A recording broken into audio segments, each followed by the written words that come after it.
میرے پیارے دوستو، آج آپ کے سامنے ایک ایسا واقعہ پیش کرنے والے ہیں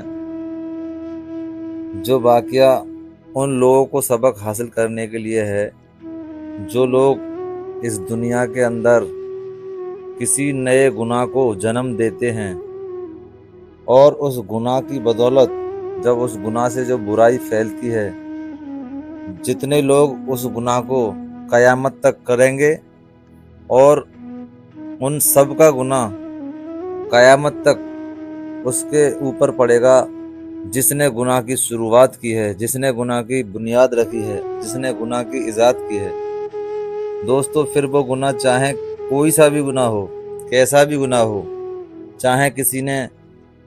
نشے کی لت لگائی ہو، نشے کی شروعات کی ہو، چاہے کسی نے شراب کی شروعات کی ہو، چاہے کسی نے چوری کی، چاہے کسی نے سٹے کی، چاہے کسی نے جوئے کی، اور دنیا میں جتنی بھی خرافات ہیں، جتنے بھی گناہ ہیں، ان تمام گناہوں کا گناہ ان لوگوں پر پڑے گا جن لوگوں نے اس گناہ کی شروعات کی ہوگی۔ تو دوستو، انہی لوگوں کے اوپر یہ واقعہ ہے، ان لوگوں کو سبق حاصل کرنے کے لیے یہ واقعہ ہے۔ دوستو، بہرحال آپ نے بخوبی سنا ہوگا، کیونکہ علماء اکرام فرماتے ہیں کہ جو بات بار بار کہی جائے گی، سنی جائے گی، وہ عمل میں آتی ہے اور دماغ میں بیٹھتی ہے، دل میں اترتی ہے، پھر جب دل میں اتر جاتی ہے تو عمل کرنا اس پر آسان ہو جاتا ہے۔ تو دوستو، وہی پرانی باتیں ہیں، چاہے آپ علماء اکرام سے سنیں، چاہے کسی اور سادہ آدمی سے سن لیں، تو باتیں وہی ہیں، صرف ایمان کو تازہ کرنے کے لیے یہ باتیں بار بار دہرائی جاتی ہیں۔ تو دوستو، بغیر کسی دیری کے آپ کے سامنے جو واقعہ پیش کرنے والا ہوں، میں وہ واقعہ پیش کرنے والا ہوں۔ حضرت آدم علیہ السلام کے جو دو بیٹے تھے، قابل اور حابل، ان دونوں کا اس میں واقعہ ہے، ان دونوں کا اس میں تذکرہ ہے کہ کیسے ایک بھائی نے دوسرے بھائی کا قتل کیا۔ دوستو، اس قتل کی بدولت دنیا میں جتنے بھی قیامت تک قتل ہوں گے، ان سب کا گناہ اس بھائی پہ پڑے گا جس نے اپنے بھائی کا قتل کیا تھا، کیونکہ اس قتل کی بنیاد، اس قتل کی شروعات جو ہے اس نے کی تھی، قابل نے۔ تو اس پہ قیامت تک آنے والے لوگوں کو جتنے بھی گناہ کریں گے، ان سب کا گناہ ان پر تو پڑے گا ہی پڑے گا، لیکن اس پر بھی پڑے گا جس نے اس کی شروعات کی تھی۔ تو دوستو، بغیر کسی دیری کے بیان واقعے کو جو ہے شروع کرتے ہیں۔ تو آپ سے گزارش یہی ہے کہ آپ اس واقعے کو مکمل غور سے سنیں گے اور انشاءاللہ پورا سنیں گے تو نفع ہوگا، سبق حاصل ہوگا، عبرت حاصل ہوگی، اور پھر ایسے گناہوں سے بچنے کی اللہ ہمیں توفیق بھی دے۔ تو واقعے کو شروع کرتے ہیں دوستو۔ قرآن مجید میں حابل اور قابل کا یہ واقعہ ہے کہ حضرت آدم علیہ السلام کے ان دونوں بیٹوں کا نام ذکر نہیں کیا گیا، صرف آدم کے دو بیٹے کہہ کر مجمل چھوڑ دیا ہے۔ البتہ تورات میں ان کے نام بیان کیے گئے ہیں۔ کچھ روایتوں میں ان دونوں بھائیوں میں اپنی شادیوں سے متعلق زبردست اختلاف کا ذکر کیا گیا ہے۔ اس معاملے کو ختم کرنے کے لیے حضرت آدم علیہ السلام نے یہ فیصلہ فرمایا کہ دونوں اپنی اپنی قربانی اللہ کے حضور میں پیش کریں۔ جس کی قربانی منظور ہو جائے وہی اپنے ارادے کے پورا کر لینے کا حقدار ہے۔ قابل اور حابل کی نظر، جیسا کہ تورات سے معلوم ہوتا ہے، اس زمانے میں قربانی کے قبول ہونے کا یہ الہامی طریقہ تھا کہ نظر و قربانی کی چیز کسی بلند جگہ پر رکھ دی جاتی اور آسمان سے آگ ظاہر ہو کر اس کو جلا دیتی تھی۔ اس کے مطابق حابل نے اپنے ریوڑ میں سے ایک بہترین دمہ اللہ کو نظر کیا اور قابل نے اپنی کھیتی کے غلے میں سے ردی قسم کا غلہ قربانی کے لیے پیش کیا۔ دونوں کی اچھی اور بری نیتوں کا اندازہ اسی عمل سے ہو گیا، اسی لیے دستور کے مطابق آگ نے آ کر حابل کی نظر کو جلا دیا اور اس طرح قربانی قبول ہونے کا شرف اس کے حصے میں آیا۔ قابل اپنی اس توہین کو کسی طرح برداشت نہ کر سکا اور اس نے غیظ و غضب میں آ کر حابل سے کہا کہ میں تجھ کو قتل کیے بغیر نہ چھوڑوں گا تاکہ تو اپنی مراد کو نہ پہنچ سکے۔ حابل نے جواب دیا، میں تو کسی طرح تجھ پر ہاتھ نہ اٹھاؤں گا، باقی تیری جو مرضی آئے وہ کر۔ رہا قربانی کا معاملہ، سو اللہ کے یہاں نیک نیت ہی کی نظر قبول ہو سکتی ہے، وہاں بد نیتی کی نہ دھمکی کام آ سکتی ہے اور نہ بے وجہ غم و غصہ۔ اور اس پر قابل نے غصے سے بہت زیادہ بھڑک کر اپنے بھائی حابل کو مار ڈالا۔ قرآن پاک میں نہ شادی سے متعلق اختلاف کا ذکر ہے اور نہ ان دونوں کے ناموں کا ذکر ہے، صرف قربانی نذر کا ذکر ہے،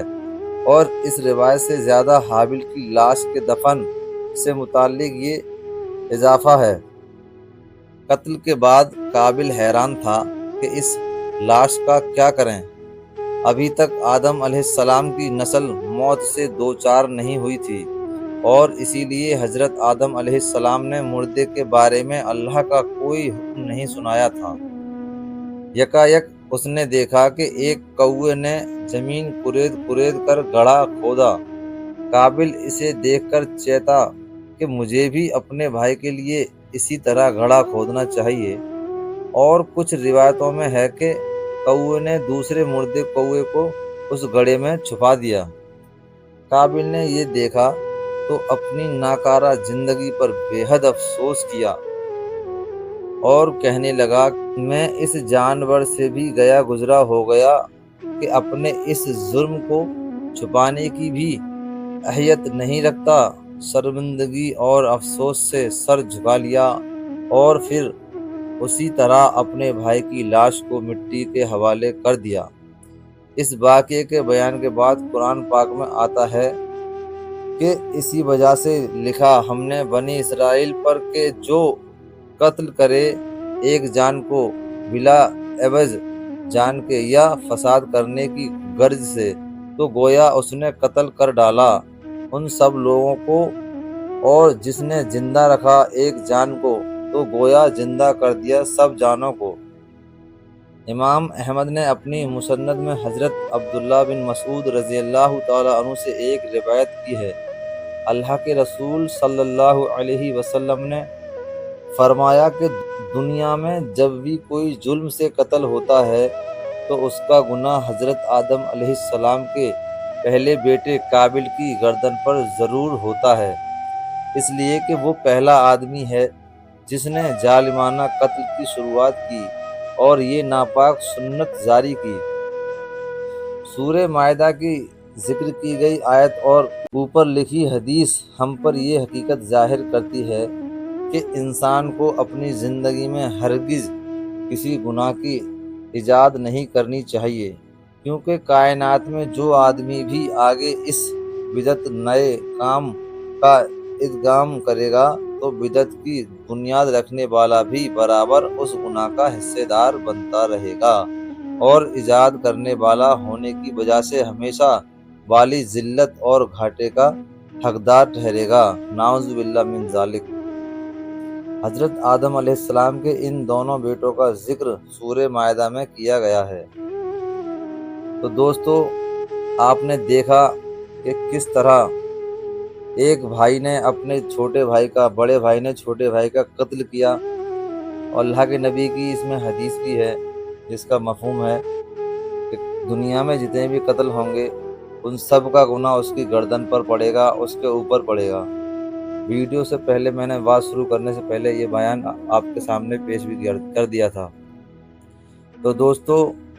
ہمیں کیا کرنا ہے کہ ہمیں اپنی زندگی میں بڑے پھونک کر قدم رکھنے کی ضرورت ہے۔ دوستو، جنت کوئی آسان چیز نہیں ہے اور اللہ کو راضی کرنا کوئی مذاق کھیل نہیں ہے، بلکہ جس نے اللہ کو راضی کیا اس نے نفع کا سودا کیا، اور جس نے اللہ کو ناراض کیا اس نے گھاٹے کا سودا کیا۔ دوستو، آج 4 دن کی زندگی ہے، ہمیں اللہ کے نبی کے مطابق، سنت کے مطابق اور اللہ کے حکم کے مطابق زندگی گزارنی ہے۔ اسی میں ہماری کامیابی ہے، اس سے ہٹ کر ہماری ہمیشہ کے لیے پھر ناکامی ہے۔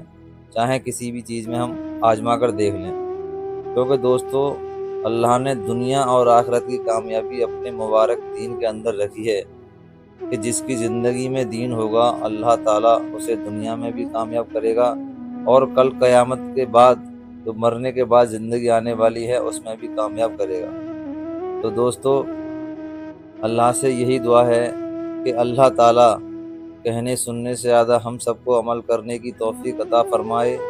اور کوئی بھی نیا گناہ ایجاد کرنے کی اور اس سے بچنے کی، اور اس سے اللہ تعالیٰ ہمیشہ ہر مسلمان کو ان تمام گناہوں سے بچنے کی توفیق عطا فرمائے۔ پیارے دوستو، اگر آپ کو یہ ویڈیو پسند آئی ہو تو آپ اس ویڈیو کو ایک لائک ضرور کر دیں، اور ایک پیارا سا کمنٹ کر کے ویڈیو کو شیئر ضرور کر دیں۔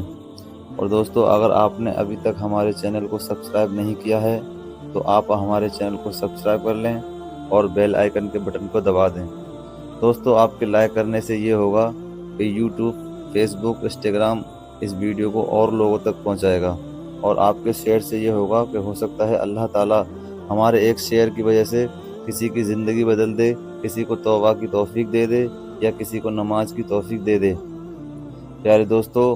ویڈیو کو پورا دیکھنے کے لیے آپ کا بہت بہت شکریہ۔